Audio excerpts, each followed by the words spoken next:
ตกแล้วยังไม่ทันจะแห้งเลยลมพัดเต็นท์จะไปแล้ว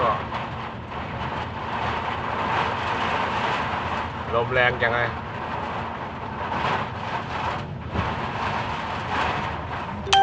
อ๋อเต็นท์ทั้งนี้ไปแล้วครับ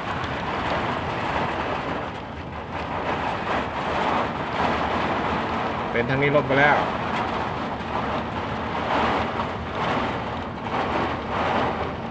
ลมแรงมากเลย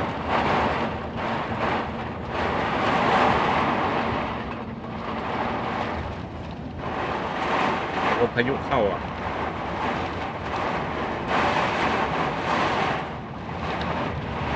โหลม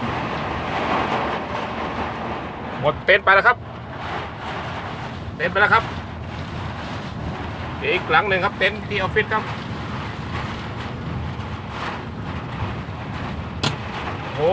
ออฟฟิศไปแล้วครับผมจะถอยแล้วครับ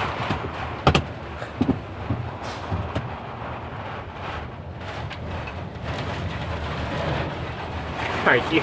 นั่งร้านข้างๆล้มไปแล้ว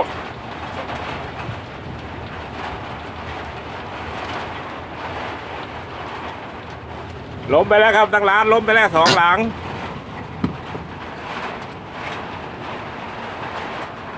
นี่เขาว่าพายุครับพายุข้างล่างเต็นท์ที่ออฟฟิศไปแล้วครับหลังหนึ่งอีกหลังหนึ่งยังไม่ไปเขากำลังจะไปแล้วครับเรากำลังจับภาพไว้อยู่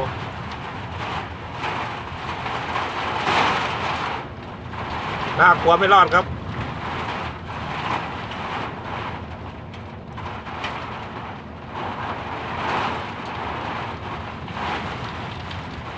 ตายลมแรงอย่างเงี้ย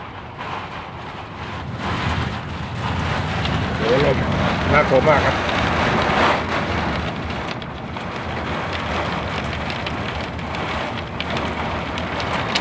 เราอยู่ตรงทางลมพอดี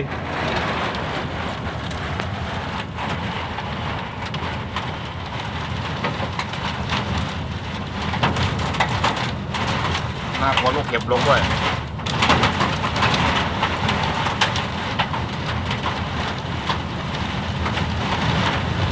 ลมแรงมากครับ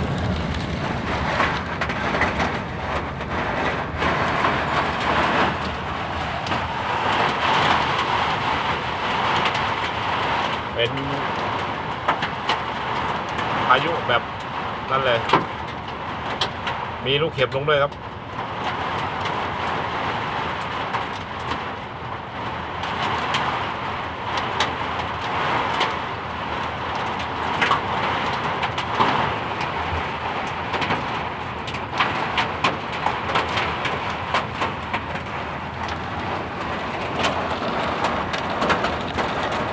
ผ่านไปแล้ว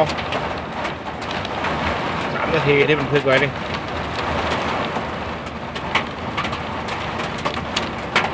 มีลูกเห็บลงด้วยครับเสียงดังอ่ะใจเย็นครับ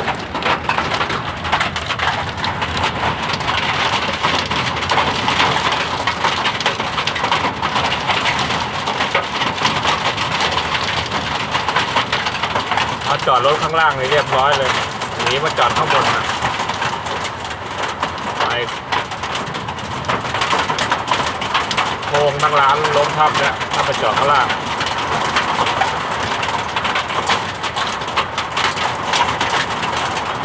มีรู้ทันจะมาจอดข้างบน